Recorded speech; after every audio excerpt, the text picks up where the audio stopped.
So, and if you haven't been in a meeting with me, I'm Director of Curriculum and also teach reading, 7th and 8th grade, and in the last couple of years I've been able to teach 3rd and 4th again, which is just a delight. And I also help the 8th graders with the leadership program and the future problem solving program.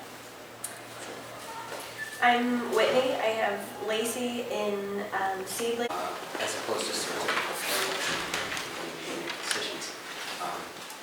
One, we've just watched so many things change when the school grows. So you do something one way when there's 90 kids, and all of a sudden you've got 140 kids, and you think, that stuff's not working. Then you get 200 kids. Things keep changing. So back in the day, it was real easy. We've got 80, 90 kids in the school. We knew all the parents intimately were on the phone. So as you grow, the communication becomes more distant. And so many things that we do have been so thoroughly researched, so thoroughly thought about, and so thoroughly tested that we lose something by not being able to convey to the parents why stuff happens the way it happens. So one big purpose is finding people in their respective classrooms that want to be in the middle of that conversation. One, I think you'll get a lot of benefit for your own kid as we explain things, why things are in place the way they are and what they do and what we've seen them do. Over the years, we're not making guesses about education, we're kind of basing it on what we've seen work over a bunch of years. Answer questions. There were some really good questions. I don't know if any of you went back onto the website to see what some of the questions were. They're excellent. It'll allow me both to answer the question as well as to give the thought behind that. And then if there's time, spend a little time, maybe 15, 20 minutes to talk about some core things that happen in the school that you would be greatly benefited to understand, because out of them come a lot of programming, a lot of things we do, how we treat children and so forth. And if you understand what's going on underneath the surface, it'll benefit you as a parent working together with the school. Okay? So this is a little outline right. of the questions that come our way. Good questions. Maybe I'll talk about the cold school. I have the same problem. It's an old building problem. We got it under our belts a little bit better last year. Adam and Phil, who are the custodians, they started coming in earlier and earlier on Saturday. Not Saturday. It cools off. It's an old building. It's not insulated, so it cools off. So by Monday morning, not only the kids complain, my whole staff complains. So we got on it a little bit better last year, and we'll make a better attempt this year. But feel free to complain. The child comes home and says it's cold, but we're working on that. Once it heats up, it's hot. Yeah. Oh, right. It does work. Mm-hmm. Then let me talk about two things, because Cindy was going to explain them. There was a great question on here. Last month, the Plain Dealer published recent scorecards that listed the most successful schools in Northeast Ohio. The top schools demonstrated the use of technology in the classroom at all grade levels, including Solon City Schools and Inner City Schools. We're also using tools such as iPads and tablet PCs as a valuable tool for education. Question, what is your approach to incorporate better use of technology at all grade levels, and how do you plan on keeping with the rapid adoption of technology in the field of enriched learning? So I'll answer this on two levels. One is what we do in technology and why we do it. And then secondly, the sort of notion of comparing what's going on in the world, in this case of technology, and how we address that. So we're constantly doing comparisons of what we do. Good morning. Good morning. You should have a comfortable chair. Sure. And if you don't mind, I'll stand and go back and forth to the board and everything. So when we look at technology, there's a trend probably for the last 15 years that if you have technology, you have good education. And that's not the case. What the really good research will show about use of technology in education, there's 4 things. Number 1, you use a computer for a tool. So I think it's by the 4th grade, maybe 5th, all the kids learn the Microsoft Office products, Word to Excel. You should know all that stuff. And there's others. Typing. Which is a killer. But you have no choice. You have to push them and right finger. In other ways, they're like this in the 8th grade. And it's going to deter from their productivity when they go to high school. So number one, just as a tool, and we have a systematic curriculum from the 1st grade to 8th grade so that it becomes a useful tool. The second is that it is your tutor,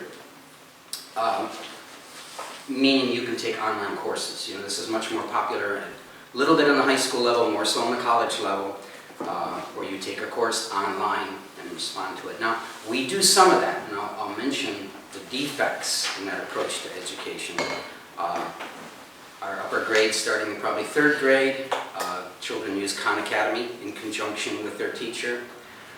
We do courses through Northwestern University in the 7th and 8th grade in science. The option is there where kids can take high school honors level courses.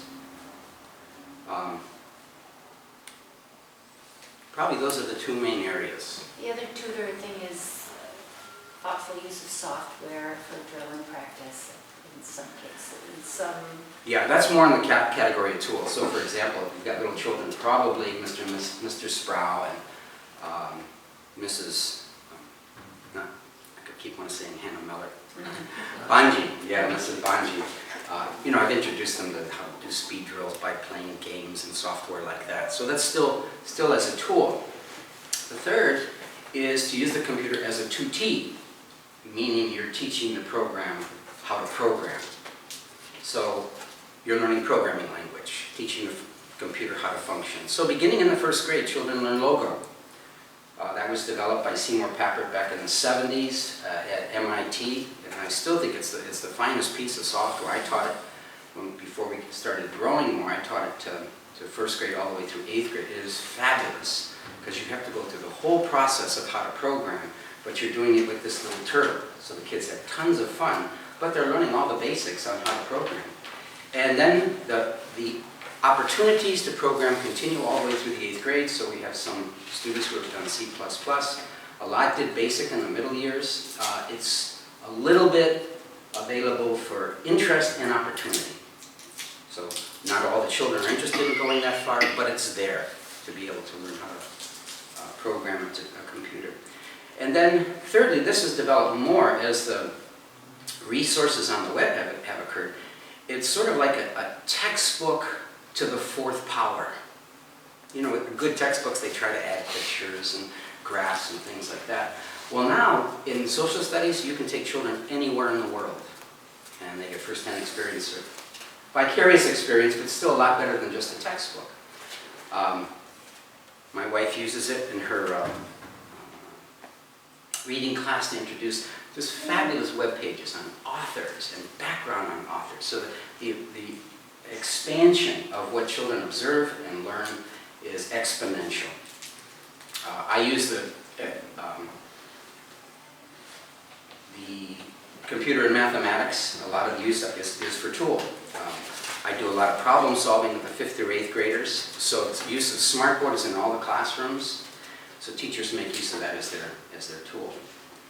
So, you know, overall, and we have a printout, both of when Isaacs, which is our accrediting agency, came through and they examine each one of your departments. I have their summary report and our summary report, and also a list of the curriculum as it develops along those 4 lines. The other thing about computers is it has to be integrated. So all the teachers have to be trained to use the computer in their classroom when it is useful in the classroom. And that statement runs contrary to the notion that if you have technology, that's what produces good education. And it doesn't. There's a lot of gaps. An ineffective method of education, on the one hand, if I'm a 22-year-old young man entering junior college, and I can take a few classes online, and I've learned some level of discipline. Good morning. I've learned some level of discipline, and I know how to budget my time. Well, learning online, that's fabulous. There's no limit to how many courses I can take, how much I can grow in each course. But what they're finding is when children are younger than 16, you need a certain degree of intellectual stamina and intellectual focus. In other words, you engage with instructor or with the program that's online. And if that doesn't happen, usually they're digressing and going to some page that they want to play on. And the time is wasted. And together with that, they're finding, even though I as a teacher find a great deal of value, I'll use Khan Academy in my classes for reviewing material. Sometimes I'll use it for advanced work. I've got some of my middle school students studying high school mathematics, so I can use them for them to study that. But nothing replaces the effect of a human being, teacher, with a child. So I can use technology as a tool, but it cannot replace a teacher. And that research has been coming out in the last 5 or 6 years because there had been so much push. Technology is the answer, technology is the answer, individualized education. Well, the fact is it didn't. I think when you get to a certain age, maybe college age, I'm not sure all the time, maybe mid-20s, there's enough responsibility that I don't need somebody checking, did you do your assignment this week? Did you follow up? You know, which is what you have to do when you're asking children to take a course online when they're younger. Does that make sense? Those lines?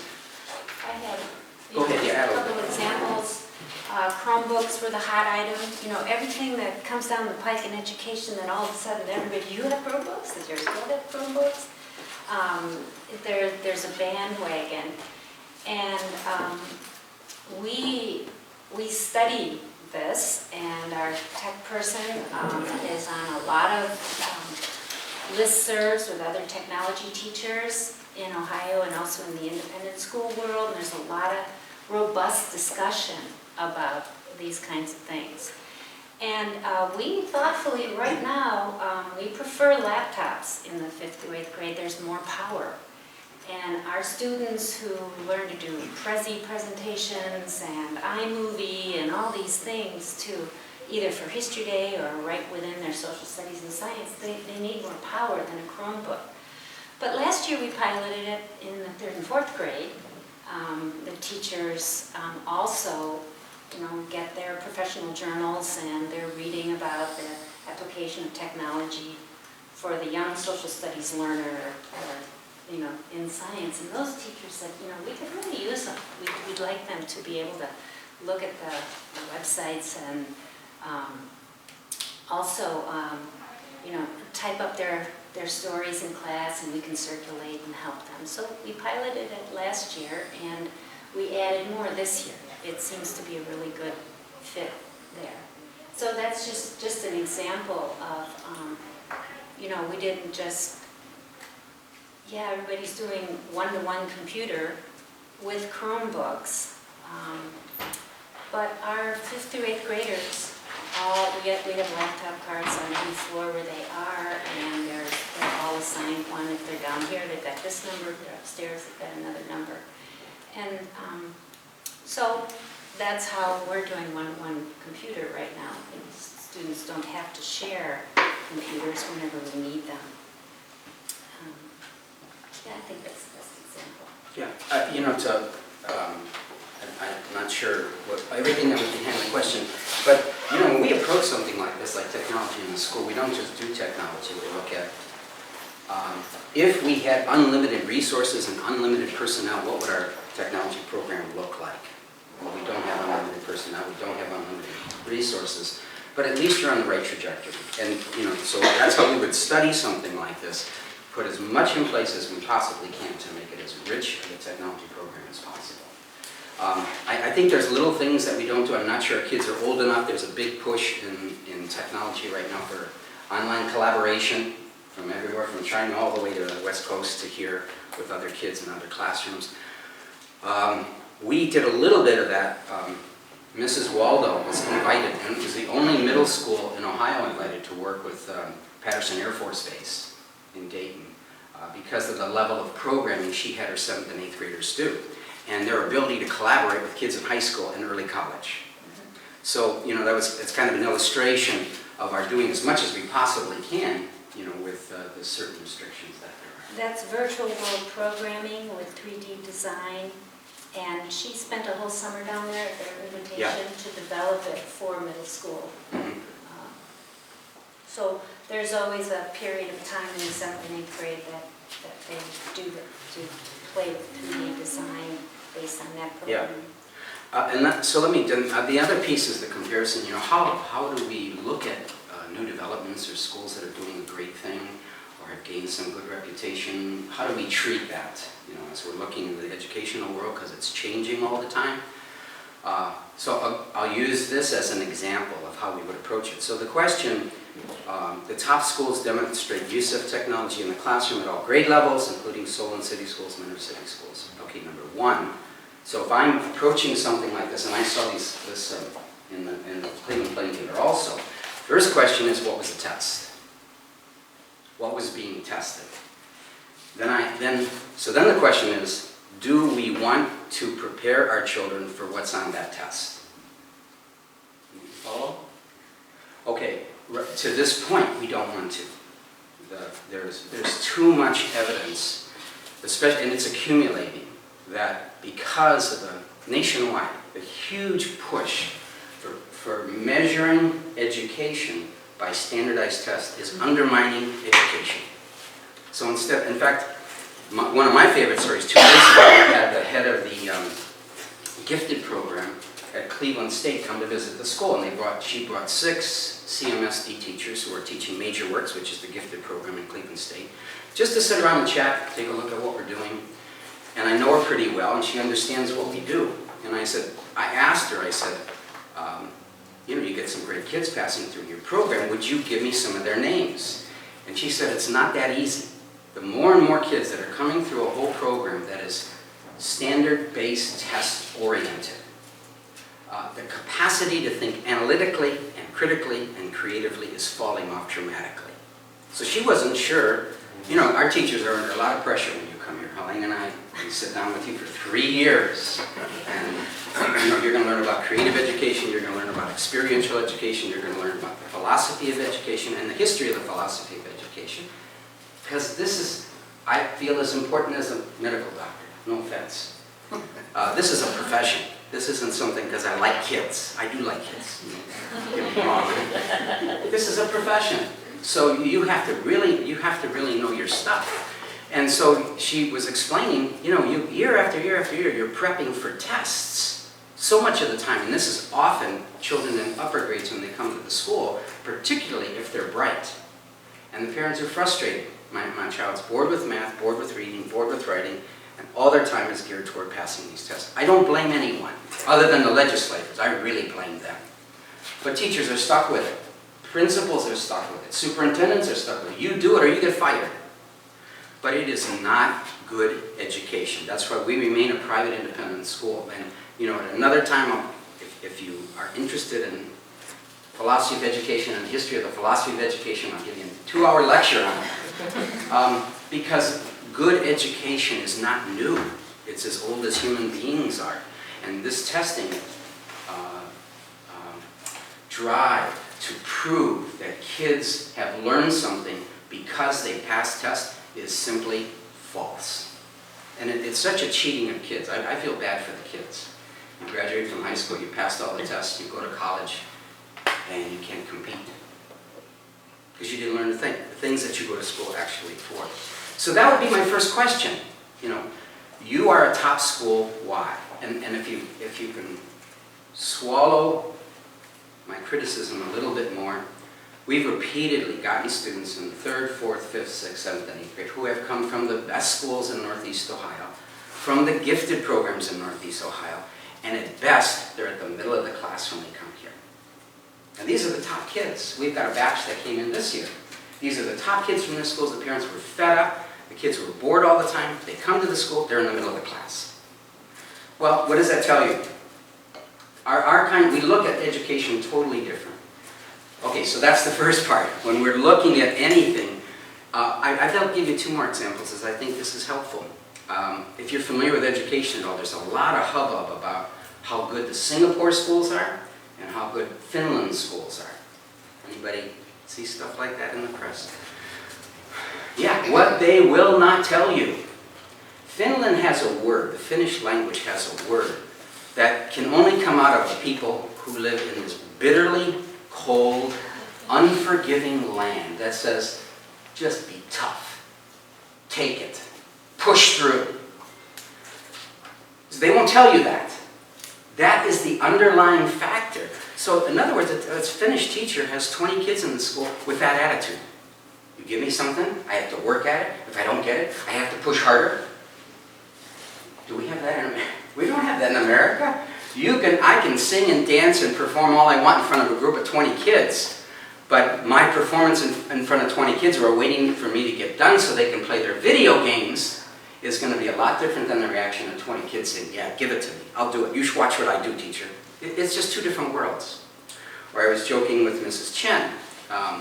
The Chinese, I don't know if you can recall, have a saying in their culture with their children. They teach them to eat bitterness.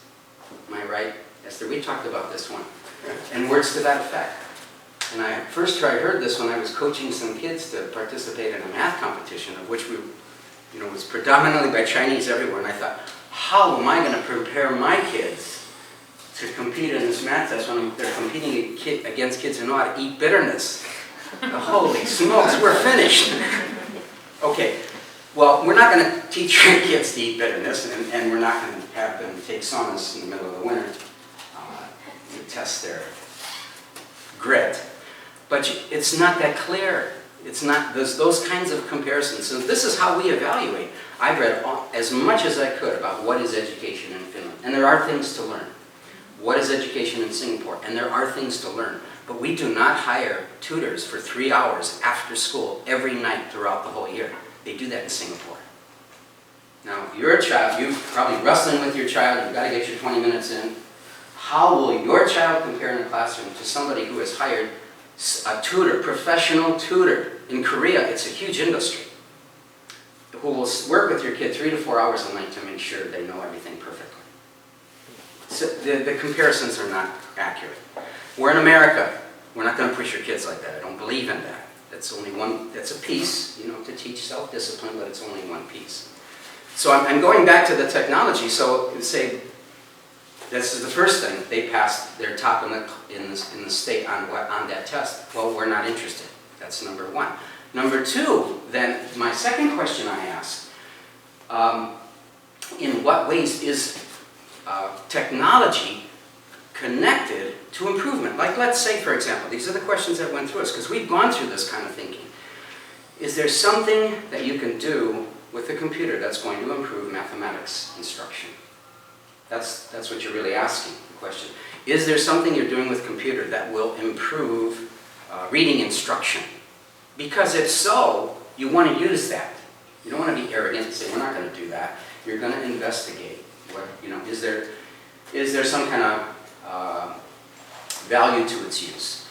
Well, last year, we're in Cleveland, so we've got a population of about 40, 45 children who, because they're in Cleveland and because they receive the Cleveland Scholarship, they must take the state tests.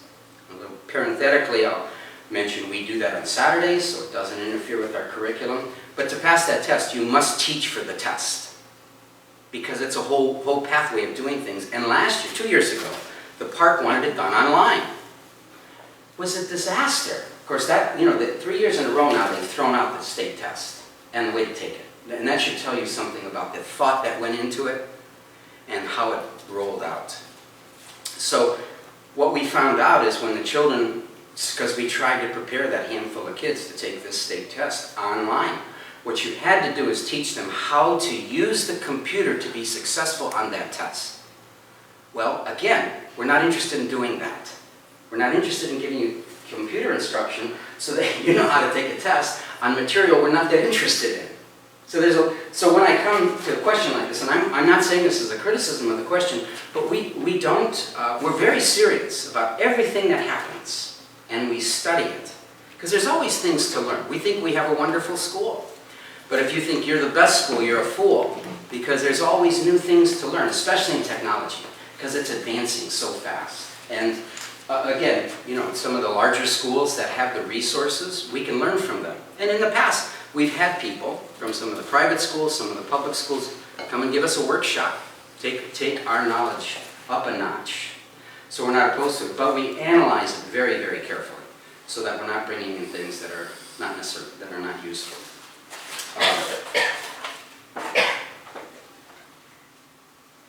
How do you plan on keeping up with the rapid adoption of technology? We just have to run like the Dickens. Things are happening so fast. And I hate it. You know, I'm a little bit older. And so when someone says, oh, you know, you can do this and that, my first thought is, oh, God, no. That's my first reaction. I don't want to learn that anymore. But I try. I have to say, Emily, our tech person, Mrs. Waldo, we were together and thinking about 10 years ago, instead of more computer classes, we have to have a computer class, but we need to get Emily with the teachers and, you know, be really prescriptive about what's needed at this age level in this subject, and then train the teacher with those applications. And so she's always offering workshops. Today after school, there's a Smartboard 101 again. In the last couple of weeks, she's done Google Docs, Google Sheets, and then what she's been producing, here she is, I'm talking about what she's been producing is short little videos for teachers. What are some of the recent ones? So this week will be how to save a PDF and split it into multiple PDFs. Yeah, How to organize in Google Docs. yeah. How to check what kids you shared a document to. Mm-hmm. Stuff like that. Yeah. And these videos that, I mean, you turn them into a video and they're only like 2-3 minutes. 2-3 minutes. So it's a lot easier to get right to the point. Yeah. And it's quick for the teachers that only have 5 minutes anyway. Mm-hmm. So Yeah. Yeah, the teachers have loved it. yeah, it's really good. Yeah, so for the sake of time, I'll stop it. We really could go subject by subject. What has been our research on each subject, how it's used, and what we can incorporate, and then in some cases we can't, like the collaboration piece. But I wanted to take a little bit more time with that just because this is how we approach all the subjects. So I'm the math teacher. I think we have a very good math program. But my ears are always open. Who else is doing it well?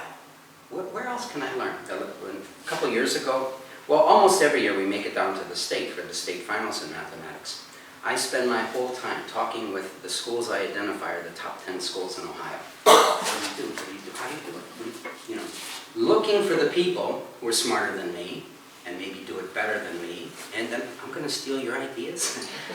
Simple as that. And then a couple of years we made it to the nationals and did the same thing there. And I think that has been a part of the drive that continually, we're not settled in what we're doing. In certain ways, people have said you're kind of more conservative or whatever. Actually, we're extremely innovative. Certain things we're very tight about, like character and behaving and stuff like that. We're narrow-minded on those things. But when it comes to how good a school can be and what education can be, then we're expansive. And so I use this illustration of technology, how we will assess things. Just a little note, like at the beginning when we first started the school, there were a whole bunch of schools that we just... I think Hathaway Brown was a leader at that time.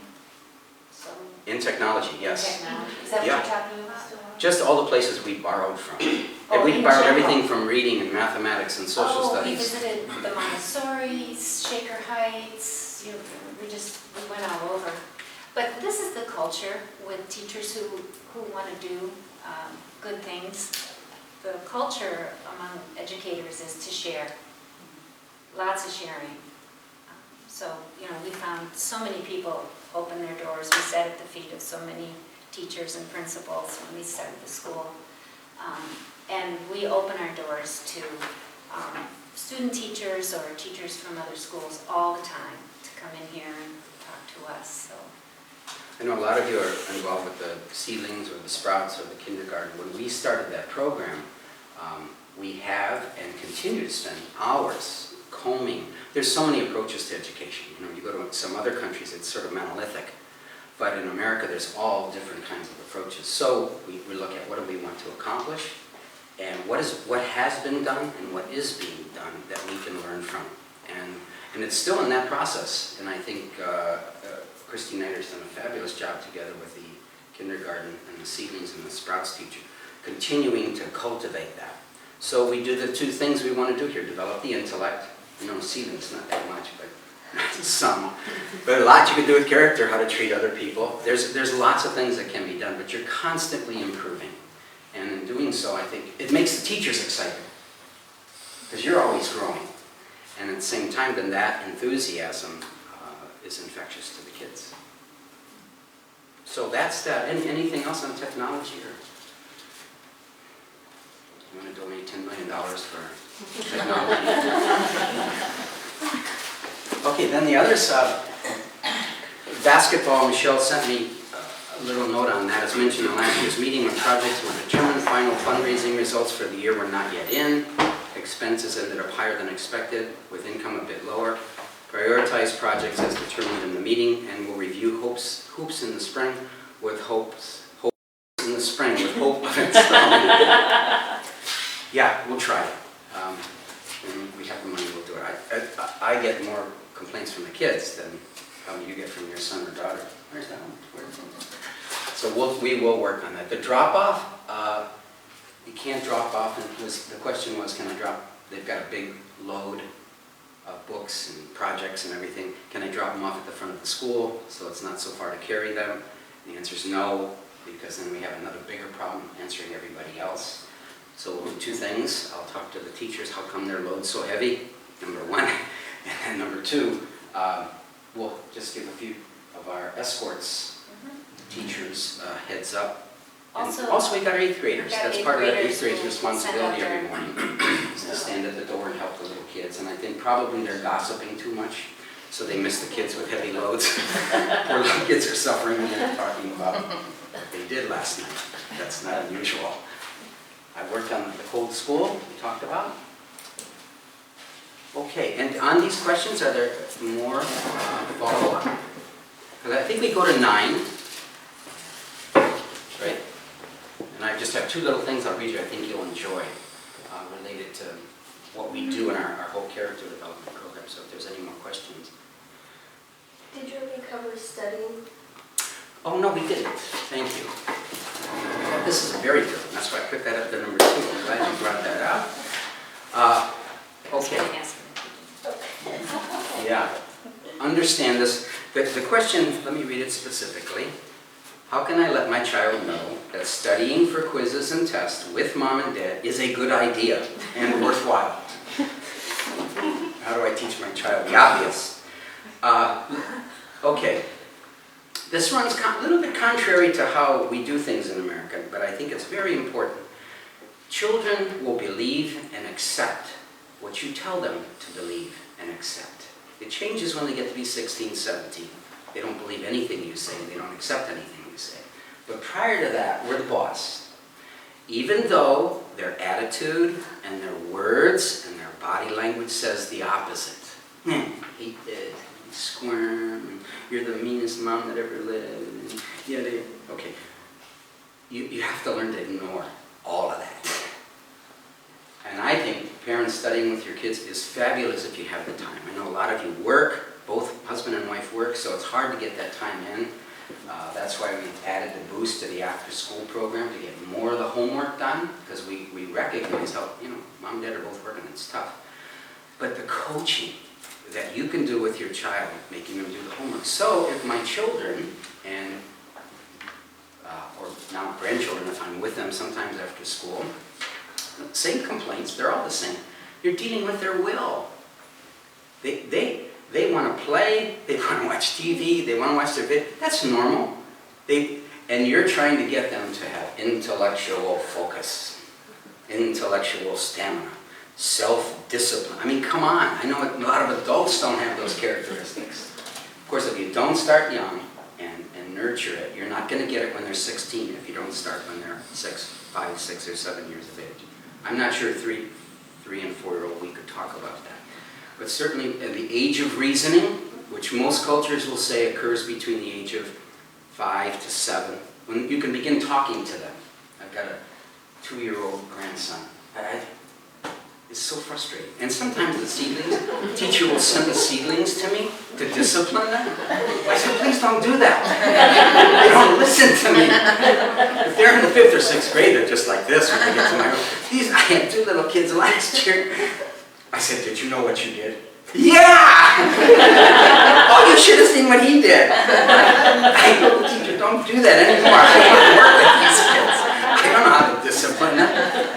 There has to be a certain level of reason before you can do something. So if you understand, you can pretty much shape your child's attitude to a great extent and their habits. Gird yourself up. Take a deep breath. I know, honey, this is very hard. Everybody else is playing outside. I know, but we want you to become a great person. And sometimes that requires self-discipline. I hate self-discipline. I know you hate self-discipline, but you know, Mommy and Daddy have it. Mommy doesn't always want to be here right now, but I have self-discipline. It's a whole lesson, and it's an opportunity to give the same lesson hundreds of times for which they don't listen, they don't appreciate, but it's what we call the drip, drip, drip of character education. It just keeps happening. It happens, it happens, it happens, it happens, and it shapes who they are, given it time. When I talk a little bit about habit formation. So that's why parents have to be very clear. What do I want? I want a child. I want them to have fun. I want them to be happy in life. But when there's challenge, boy, they know how to dig in. They know how to work hard. They know how not to quit. They know how to persevere. They can ignore if no one else wants to do it. They ignore the social pressure. I'm going here. I'm getting this done, and I know how to do it. So as a parent, we're clear. So we're, when they're young, kindergarten, 1st grade, you're kind of nurturing it. You lecture them. Talk about Mommy and Daddy all the time. Yeah, a lot of times Daddy doesn't even want to get out of bed to go to work. Did you know that? But Daddy says, responsibilities. I must get up, I must get dressed, shower, shave, get to work so I can make money for you and for me. Isn't Daddy strong? Now, let's do these math facts again. It's relentless. It's relentless. But the benefit is so huge. It's just that the reward takes so long. But anything that's of the highest value is going to take the most amount of effort for the longest period of time, but eventually it's well worth it. Helene and I have the unique joy of teaching the 8th graders. These are kids we have been beating on since the 1st grade. You know what I mean by beating, just what I described to you. Naughty, naughty, naughty, naughty, and you just keep talking to them. We don't treat people like that, honey. You have to do this and this and this and this. Now you can't go to recess for a while. You don't. What do? The next day, same thing. Very incremental changes, if at all. Maybe only God can see if there's been any progress in their lives. But you keep at it. And you keep with the badgering and step out of the room, take a deep breath, go back in again so you don't lose your temper. And little by little by little, we see these 8th graders. She and I were just talking about the 7th graders. Wow, what a crew this group was. Any of you have, I don't want to be insulting anyone. What a group, what a group. Every single oversight meeting, which we do. Once a month we talk about all the kids one by one, their academics, their character. We discuss them one by one. Oh, whenever we come to the 7th grade, we look at each other. It's going to be a long meeting. He does this, and she does this, and he does this, and he does this, and he does this. And then, but you harp on it. And I was just telling another teacher, this one little boy has had so many problems. And all of a sudden, I said, I don't know what happened. If he transported him to another planet over the summer, he got a shot of goodness or what? He's kind, he's considerate, he's thoughtful, he's getting all his work done, he's helping other students. But I've seen that happen countless times with children. It's a level of maturity and things begin to click in. And sometimes even they don't click in when they're here. Sarah Syed, the science teacher, she doesn't mind my saying it. She had 2 older kids that drove us nuts. They drove us nuts. And I thought to myself, well, we failed. We made it in 98% of the cases, but oh well, once in a while, we failed. One of them comes back. He was in a 6-year medical program. And the other one is getting her master's and starting her PhD in speech pathology, I think. Beautiful kids. And they all say, oh yeah, well, Mr. D, sorry, but it wasn't until I was in high school. Then I realized everything I got at Birchwood. So it's time tested. What we do in relationship to character development, over a period of time. So I'm still going back to the studying. Don't take their reluctance. Just don't believe it. That they're children. What do you expect from them? That's how I discipline children. After I scold them, I know they're not going to change. But I'm still going to scold them, and they're still going to misbehave. And we're going to keep at this till there's a positive change in their life. Does that make sense? The studying piece? Yeah. And it also, you have to add the side to the badgering and the strictness is about 10% with children. Well, yes, And okay, that's right. 90% love and care. You can tell what's on my mind most of the time. No, it's his true. heart You is have to be huge, and so kids all loving know to the how children. much he loves them. Mhm. Yeah. Yeah, that's, in fact, our basic policy since day one. If you scold a child, you better make sure by the end of the day it has nothing to do with that child and that you love him. I have one little boy, he's adorable. He just came last year. He drives us nuts. And I really scolded him the day before. And he came in the next day sheepishly and he said, Mr. Debelak, do you still like me? And I said, Justin, I love you. I just don't like some of the things you do once in a while. You got it. So, creating that is to be honest with you, we started the school for our kids. We treat your kids like our own. That means we're both nice to them and mean to them. So I treat my kids, that's how we treat your kids. But I think genuinely, if you walk around the school, you can tell it's predominantly loving. And I think if that's not there, the kids don't feel we love them, you can't discipline. That'll only make them bitter. So even in the course of, going back to studying, even though there might be a little bit of discipline to make them do what they should do, there's still that sense of, you are probably the greatest son any mother's ever had, or you are the greatest daughter anyone's ever had. Probably Birchwood's excited you're there. This is the kind of positive talk children need to hear over and over again while you have that little dose of discipline. Is it okay to make a comment? Sure. I just wanted to say both my kids feel really loved here. They both are so comfortable and feel really loved. Mm-hmm. And also, I'm not that organized. I think I came from a loose background, a loose parenting life, and I'm not that organized. And I'm grateful that Dharma and Diani are organized and they can be on time without it being like a huge struggle. They have a lot more self-control and than I feel like I developed. So I'm grateful for that because I think it's, what an easier time they'll have because they can, they're just rational about those things. It's Yeah. great. And it's because of being here, because of all of your cultivating that. Mm-hmm. I'd like to add to that too. My oldest son, who graduated last year, he's in boarding school now.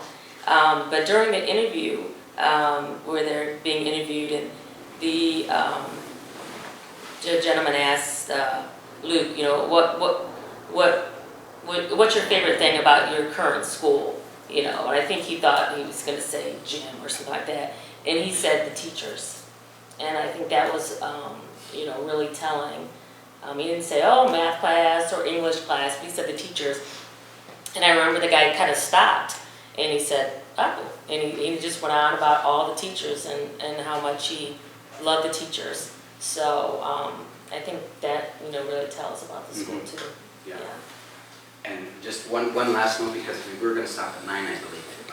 One last note on saying that it's interesting, because we want to bond with our kids, and we want teachers want to bond with their students, and there has long been a tendency to just give them what they want, and it's actually that balance between primarily loving them and yet drawing lines, very definitive lines that cause them to realize that person loves me. Why do they love me? Because they're helping me become a better person. Love is not based on they let me do whatever I want. And Luke was such a great example of that. We hated to see him go. But we thought of flunking him, but we didn't prove that. We were going to stop at 9. I don't want to. Yeah, probably should have said what people had to go at 9. Thank you very much. Okay. Yeah. Next time around, we'll talk. We'll continue on this whole habit thing, because there is some great research over the last 10 years that kind of back up some of the things we did in the early part of the year. Yeah, there's two books. One is by Duhigg. He's sort of a Malcolm Gladwell type. Read this book. Well, of course, yeah. I don't get anything out of it. Okay. Yeah. Also, his articles in the clipboard this year are going to follow this line. One of the articles in the clipboard will follow the character development, with citing research and history. Okay. Thank you for coming. Thank you very much. Please, give us questions.